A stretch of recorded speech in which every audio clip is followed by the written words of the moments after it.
Hi guys, అందరిలానే నేను కూడా Pushpa cinema చూడడానికి వెళ్ళిపోయాను. ఇదేం కర్మరా దేవుడా. నేను నారపల్లిలో ఉన్న ఎంజీఆర్ మల్టీప్లెక్స్కి వెళ్ళాను 10:30 షోకి. ఫస్ట్ 11 PM కి షో బుక్ చేసుకున్నాను గైస్, కానీ అది క్యాన్సిల్ అయిపోయింది. తర్వాత మళ్ళీ 10:30కి బుక్ చేసుకున్నాను. దీన్ని ఎస్కలేటర్ అంటారు. బహుశా ఇండియాలో మీరు ఎక్కడ చూసింటారు. దీని మీద మనం నిలబడితే చాలు, అదే మనల్ని కిందకి తీసుకెళ్తాం. ఒక 20 minutes ఎర్లీగా వెళ్ళాను గైస్ షోకి. మరి టికెట్ కి 600 పెట్టినప్పుడు ఒళ్ళు దగ్గర పెట్టుకొని ఉండాలి కదా. లోపలికి వెళ్ళగానే ఒక వాటర్ బాటిల్ తీసుకున్నాను, దీనికి 60 రూపాయలు మింగాడు. ఈ మల్టీప్లెక్స్ లో ఫుడ్ మీద పెట్టే పైసలతో ఒక సినిమా తీయచ్చు గైస్. మనం అలా పెరిగిపోయాయి రేట్లు. బాత్రూమ్ అయితే చెమచమా అని మెరుస్తుంది గైస్. అబ్బా, మన కాలేజ్ బాత్రూమ్ కూడా ఇలా ఉంటే ఎంత బాగుంటుందో. అది అవదమ్మా. ఇంకా ఫైనల్లీ లోపలికి వెళ్ళి కూర్చున్న తర్వాత అక్కలు వచ్చారు గైస్. వాళ్ళు నా పక్కన ఎక్కడ కూర్చుంటారో అని నా ఒట్టలోనికి. గైస్ నేను వాళ్ళని డిస్రెస్పెక్ట్ చేయట్లేదు, వాళ్ళంటే నాకు చాలా మర్యాద. వాళ్ళ పక్కన కూర్చోడానికి నేను అర్హుడిని కాదని చెప్పి నేను అన్నాను. ప్లీజ్ మిస్అండర్స్టాండ్ చేసుకోకండి, కమెంట్స్ లో నన్ను మింగకండి. అది ద క్యారెక్టర్. ఇంకా సినిమా స్టార్ట్ అవుతురా అనుకుంటే మన బాబు వచ్చాడు. జయ బాబు, జయ బాబు.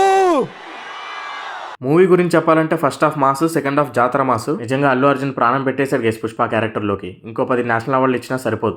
దమ్ముంటే పట్టుకోరా శకావద్ద. ఏమి కూడా చేయరా, దమ్ముంటే పట్టుకోరా శకావద్ద. పట్టుకుంటే వదిలేస్తాను కిందికి. మళ్ళీ భుజాన్న గొట్టలేసి పులిగా పోతారని నేను అడుగుచేసాను. రష్మిక కూడా చాలా బాగా యాక్ట్ చేసింది. ఇంకా మన శ్రీలీల కిసిక్ సాంగ్ డాన్స్ అయితే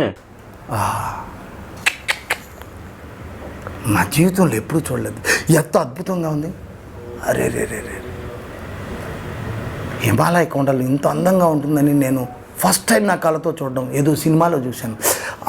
ఇంటర్వెల్లో ఒక చికెన్ ర్యాప్, 2 చాక్లెట్ తీసుకున్నా. Wild fire.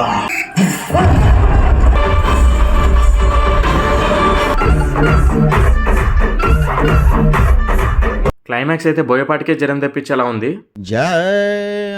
Pushpa 3 the rampage కూడా ఉందంట గైస్. ఇంకా అప్పటికెన్ని ప్రాణాలు పోతాయో.